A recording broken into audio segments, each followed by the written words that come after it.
पानी की समस्या का जो समाधान दिया गया, जो हल निकाला गया वो ये था। तो यहां पर हम लिख सकते हैं कि हरदास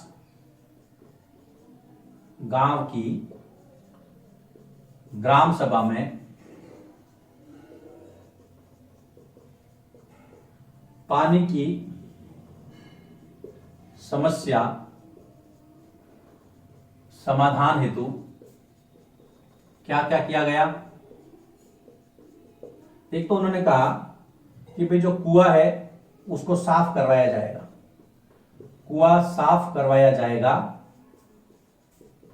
और दूसरा जो था कि इमीडिएटली आप क्या कर सकते हैं, एक तो जो कुआं है उसको साफ करवा दो, दूसरा 2 हैंडपंप जो थे गांव के उनको गहरा करवाया जाएगा, 2 हैंडपंपों को गहरा करवाया जाएगा, जिससे क्या है करवाया जाएगा, जिससे पानी की समस्या का अभी समाधान हो जाए। उसके बाद में वाटर शेड है और वो जो सुरु नदी का उसको बाद में देखेंगे, फिलहाल अपने को ये 2 काम करने। तो ये आपको ध्यान रखना है। प्रश्न आ सकता है कि एकदम से जो हरदास ग्राम पंचायत थी उसने क्या निर्णय लिया ग्राम सभा ने कि कैसे करेंगे, आप तो कुओं को साफ करवाएंगे, 2 हैंडपंपों को गहरा करेंगे।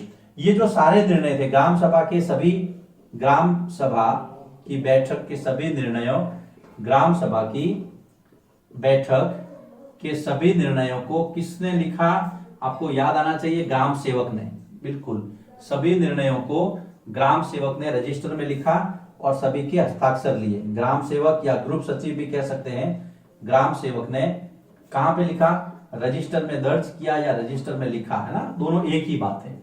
रजिस्टर में दर्ज किया तथा सभी के हस्ताक्षर लिए, तथा सभी के हस्ताक्षर लिए। तो ये छोटा सा केस स्टडी दिया था यहां पर आपको समझाने के लिए हरदास गांव के एग्जाम्पल से। तो आपको पता रखना है ये दोनों डिसीजन लिए गए पानी के लिए, और उसके बाद में ग्राम सेवक ने इसको सारी जो बैठक हुई थी उसके मिनट्स, उसका जो विवरण था, क्या क्या डिसीजन हुआ, उसको रजिस्टर में लिखा और सभी लोगों के साइन लिए। इस प्रकार से हमने देखा था हरदास गांव के अंदर क्या क्या समस्याएं थी और ग्राम सभा कैसे निस्तारण कर सकती है, गांव के लोग मिलकर के किस तरह से गांव का विकास कर सकते हैं। अब हम इस चैप्टर को आगे बढ़ाएंगे अगले वीडियो में कि ग्राम पंचायत या पंचायती राज के कितने स्तर है। जो पंचायती राज जो व्यवस्था है जिसको संवैधानिक संशोधन के द्वारा संविधान में जगह दी गई थी, राजस्थान से इसकी शुरुआत हुई थी, उसका ढांचा क्या है, त्रिस्तरीय पंचायत समिति कैसे है, त्रिस्तरीय पंचायती राज व्यवस्था कैसे लागू की गई, वो मैं आपको बताऊंगा। फिलहाल आप इसको लिखिए। अब हम बात करते हैं पंचायती राज के 3 स्तरों की। जब हमने चैप्टर शुरू किया था तो मैंने आपको बताया था कि बलवंत राय मेहता समिति की सिफारिश के आधार पर पंचायती राज के 3 स्तर लागू किए गए। अब वो 3 स्तर कौन से हैं देखिए। सबसे जो पहला स्तर है वो है ग्राम स्तर पे, गांव के जो ग्राम स्तर पे, और वहां पर काम करती है ग्राम पंचायत। ये ध्यान रखना, पहला स्तर है गांव स्तर और वहां पर काम करती है ग्राम पंचायत। अब या एक गांव की भी हो सकती है, 2 या 2 से अधिक गांव की भी हो सकती है। दूसरा है तहसील स्तर पर या तालुका स्तर पर, तहसील स्तर पर, तहसील या तालुका कहते हैं उसको, वहां पर काम करती है पंचायत समिति, जिसको आप खंड स्तर भी कहते हैं। वहां पर काम करती है पंचायत समिति तालुका लेवल पर, है ना। यहां पर आप इसको खंड स्तर भी कह सकते हैं, तहसील स्तर, या फिर मैं यहां लिखूंगा खंड स्तर। और तीसरा जो है आपके वो है जिला स्तर पर, जिला स्तर पर काम करती है जिला पंचायत, जिला पंचायत। ये 3 स्तर आपको ध्यान रखना है। कौन कौन सा स्तर है देखिए, पहला ग्राम स्तर, दूसरा है तहसील स्तर, ये खंड स्तर, खंड स्तर कहेंगे तो ज्यादा अच्छा है, दूसरा खंड स्तर, और तीसरा जिला स्तर पर। गांव में ग्राम पंचायत, खंड स्तर पर पंचायत समिति, और जिला लेवल पे आपकी जिला पंचायत। तो पहले आप इसको लिख लीजिए, उसके बाद हम देखते हैं कि ग्राम स्तर पे, खंड स्तर पर और जिला स्तर पर कौन कौन अधिकारी होती है, कौन कौन सरकारी कर्मचारी होते हैं। लिखिए इसको, फिर मैं आगे बढ़ता हूं। अब देखिए जो ग्राम स्तर है वहां पर ग्राम पंचायत होती है और वहां का मुखिया होता है सरपंच। सरपंच ग्राम पंचायत का मुखिया, और वहां पर जो सरकारी कर्मचारी होता है वो होता है ग्राम सेवक। ये हमने पहले देखा है इसी चैप्टर में, याद रखना। और ये जो इसका जो कार्यालय है वो कहलाता है ग्राम पंचायत।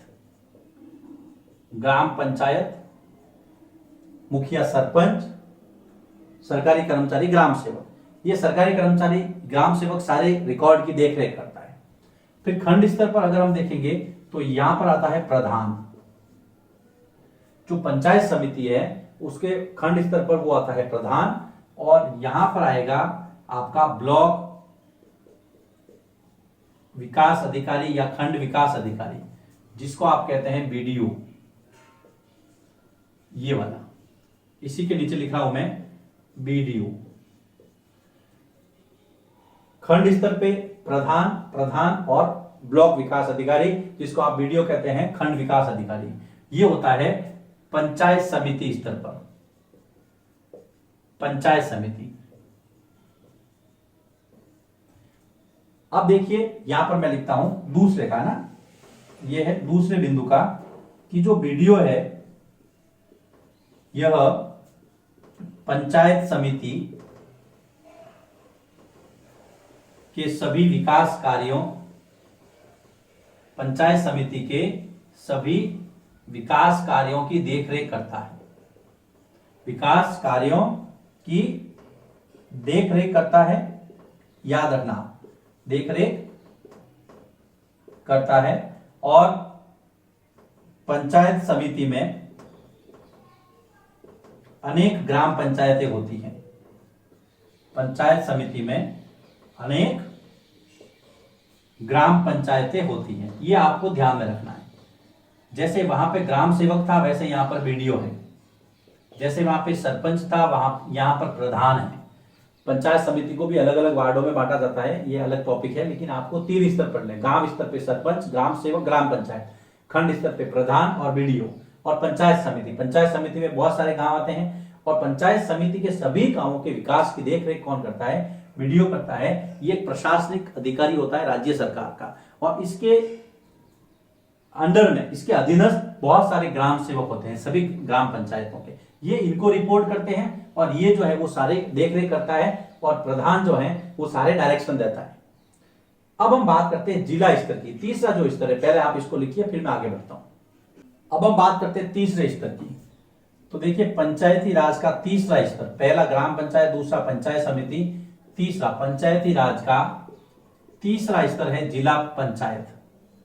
तीसरा स्तर जिला पंचायत है, जो जिला स्तर पर होता है।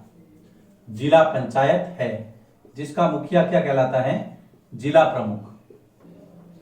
जिसका मुखिया जिला प्रमुख होता है। उधर सरपंच था, फिर प्रधान था, लेकिन यहां पर कौन है? इसका मुखिया जिला प्रमुख होता है। यह आपको ध्यान में रखना है, जिसका मुखिया जिला प्रमुख होता है।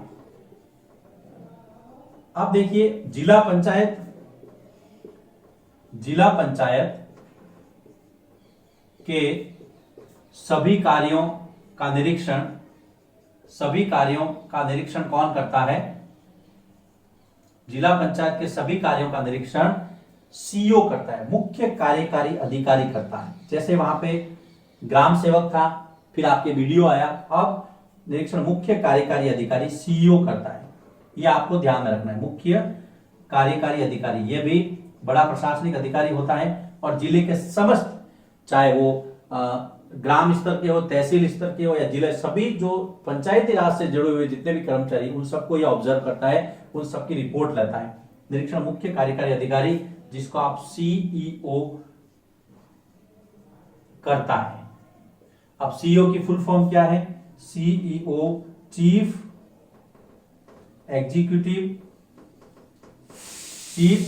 Executive officer, CEO. ये सीईओ जो है वो पंचायती राज, जिला पंचायत और उससे आने वाले सभी जो कामों का निरीक्षण करता है, योजनाएं बनाता है और उनको निर्देश देता है। लेकिन इनका जो मुखिया कौन है? वो जिला प्रमुख है। देखिए इसको वापिस समझाता हूं मैं आपको। पंचायती राज का जो तीसरा स्तर है वो है जिला पंचायत, और जिला पंचायत का जो मुखिया है वो कहलाता है जिला प्रमुख। लेकिन यहाँ का जो सरकारी कर्मचारी अधिकारी है सबसे बड़ा, वो है सीईओ, है ना, मुख्य कार्यकारी अधिकारी। सीईओ की फुल फॉर्म ये रही आपको। देखिए इसको फिर मैं आगे बढ़ता हूं। अब देखिए, जो जिला पंचायत है, जिसको आप जिला परिषद भी कह सकते हैं ना, अनेक राज्यों में इनको जिला परिषद भी कहते हैं और जिला पंचायत भी कह सकते हैं। तो जिला परिषद या जिला पंचायत पूरे जिले के लिए विकास की योजनाएं भी बनाती है।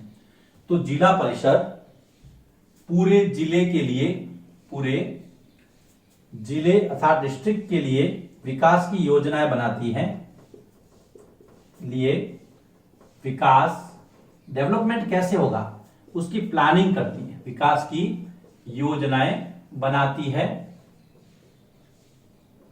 साथ ही साथ जिला पंचायत या जिला परिषद, जो भी लिखता हूं मैं, आपको एक ही समझना है, जिला परिषद पंचायत समिति के साथ मिलकर के, जिला परिषद पंचायत समिति के साथ मिलकर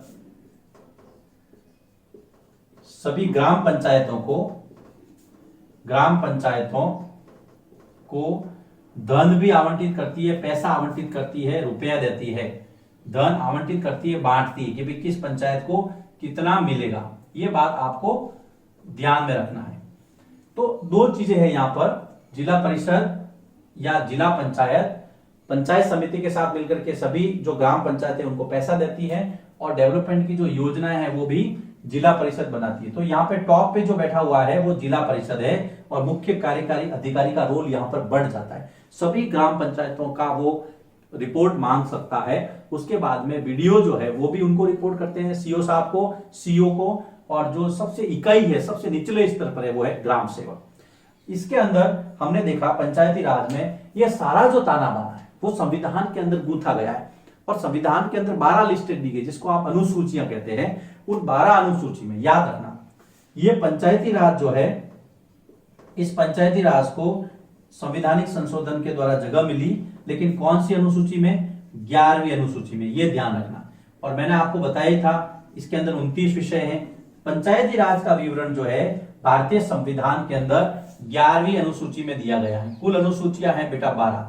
अभी आपको 12 अनुसूचियों के चक्कर में नहीं पढ़ना है, लेकिन चूंकि हम पंचायती राज पढ़ रहे हैं इसलिए हमने ये देखा कि जो पंचायती राज की व्यवस्था है वो 11वीं अनुसूची में है। अब आपने 3 स्तर पढ़े पंचायती राज के, ग्राम स्तर, फिर आपके पंचायत समिति स्तर और तीसरा है जिला स्तर। ग्राम स्तर पर सरपंच, पंचायत समिति स्तर पर प्रधान और जिला स्तर पर जिला प्रमुख, इन तीनों का चुनाव जनता करती है वोट देकर के। लेकिन जो दूसरे जो कर्मचारी है, जैसे मान लीजिए कि आपके ग्राम सेवक हो गए, देन बीडीओ और देन सीओ, ये तीनों राज्य सरकार के कर्मचारी, इनको राज्य सरकार अपॉइंट करती है जब तक इनका रिटायरमेंट नहीं हो जाए। इनका स्थानांतरण हो सकता है लेकिन सरपंच का ट्रांसफर नहीं होता। सरपंच एक गांव का है तो उसी गांव में 5 साल रहेगा, ऐसा नहीं वो दूसरे गांव में जाएगा, ऐसा नहीं है। तो ये चीजें हैं पंचायती राज से संबंधित जुड़ी हुई। 3 स्तर आपको ढंग से इसको क्लासिफाइड करना है और इसके अगर कोई क्वेश्चन वगैरह है तो उसके आंसर आप आराम से दे पाएंगे। अब मैं जिस चैप्टर को लास्ट मोमेंट पे ले जा रहा हूं, अब ये चैप्टर समाप्त होने पर है, तो लिखिए इसको, फिर हम आगे बढ़ते हैं। अब इस चैप्टर के सबसे लास्ट में हम बात करते हैं कि भाई ग्राम पंचायत में ग्राम सभा का क्या रोल है, क्या इंपॉर्टेंस है, क्या महत्व है। क्योंकि ग्राम सभा के माध्यम से जो ग्राम पंचायत की योजनाएं हैं वो धरातल पे आती है। तो सबसे पहली बात तो ये है कि ग्राम पंचायत ग्राम सभा में, ग्राम पंचायत ग्राम सभा में अपनी योजनाएं, ग्राम सभा में योजनाएं जनता के सामने रखती है कि ये हमारी योजनाएं हैं, जनता के सामने रखती है। पहली बात तो ये। दूसरा, ग्राम सभा के माध्यम से जनता के प्रतिनिधियों पर नजर रखी जा सकती है, यानी कि खर्च का ब्यौरा, कितना खर्च हुआ, खर्च का ब्यौरा, विकास कार्यों की स्थिति, कोई काम था तो कितना चालू हुआ, कितना पहुंचा है, वो विकास कार्यों की स्थिति के बारे में पूछकर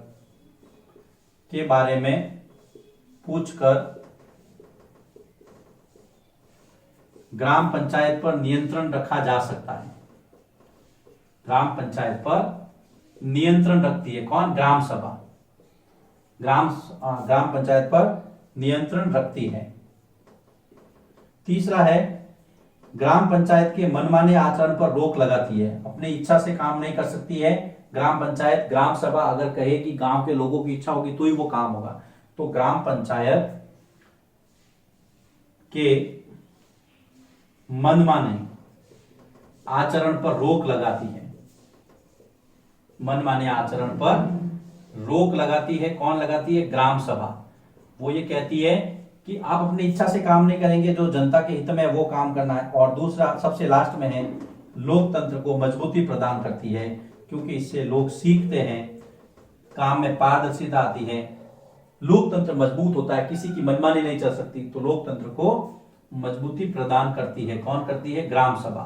तो ग्राम सभा का महत्व अगर एग्जाम में आ जाए तो आपको इन 3-4 बिंदु बताने हैं कि सबसे पहले तो ग्राम सभा में जो ग्राम पंचायत है वो अपनी योजनाएं जनता के सामने रखेगी, जनता को बताएगी कि हम ये करने जा रहे हैं। जनता भी उनसे पैसे का खर्च मांगेगी, विकास कार्यों की स्थिति के बारे में जानकारी लेगी, प्रश्न पूछेगी। तो ग्राम पंचायत को ये लगेगा कि हमसे कोई पूछने वाला भी है, नहीं तो वो अपने मनमाने आचरण से कुछ भी कर सकती है। तीसरा, मनमाना आचरण नहीं करना है और लोकतंत्र को मजबूती प्रदान करती है। कौन? ग्राम सभा। तो इस तरह से ये जो पूरा चैप्टर था पंचायती राज का, मैं समझता हूं आपके जीवन से संबंधित है। आप में से कई लोगों के जो परिवार है वो सीधे इससे जुड़े हुए हैं, हम लोग भी सीधे जुड़े हुए हैं। कोई सरपंच भी होगा, कोई वार्ड पंच भी होगा, किसी के पेरेंट्स ग्राम सेवक भी होते हैं, ग्रुप सचिव भी होंगे। बहुत सारी जानकारी आप जुटा सकते हैं। उम्मीद करता हूं आपको ये चैप्टर बहुत पसंद आया होगा। अब हम आपसे मिलेंगे एक नए चैप्टर के साथ अगले वीडियो लेक्चर में।